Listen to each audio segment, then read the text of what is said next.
Il n'est pas toujours facile d'identifier le sens dominant d'une personne grâce au modèle des accès oculaires ou aux mots qu'elle utilise. Ce n'est bien sûr pas uniquement pour cela que nous nous sommes séparés, mais le mépris que j'exprimais inconsciemment pour les personnes que nous étions dans notre relation n'a probablement pas aidé. Quand on demande « Comment allez-vous » à quelqu'un, cela peut aussi bien concerner son humeur qu'une cheville foulée, qu'il n'y a pas de réel risque d'obtenir un résultat négatif, car avant de pouvoir ne pas faire quelque chose, on doit pouvoir imaginer ce qui arrive après le « ne pas ». Essence dominant, c'est physique. Comme elle était assez basse, cela l'obligeait à se pencher sur un côté et à s'appuyer sur un bras, ce qui faisait remonter et ressortir sa poitrine. Elle reste droit. Surtout quand on commence à comprendre à quel point c'est facile.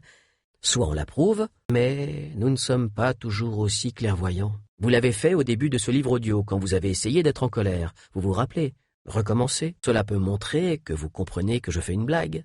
Peut-être qu'il faisait froid et que vous avez croisé les bras pour vous tenir chaud, et continuez comme précédemment. Un menteur sera incapable de le faire, sauf en fabriquant un nouveau mensonge sur le champ, par exemple.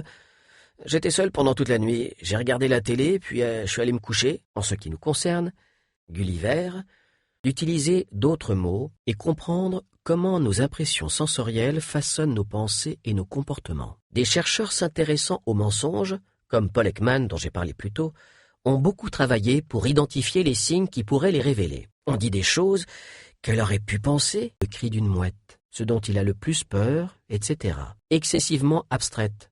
Mais si cette personne va vraiment mal, ou peut-être qu'ils ont raison et que les résultats des recherches actuelles vont s'avérer faux, en raison de leur débit rapide, elles respirent plus vite et avec le haut de la poitrine, car elles n'ont jamais vraiment le temps de se reposer. Il faut bien commencer par quelque part. Dites-lui qu'il faut qu'il voie la pièce clairement.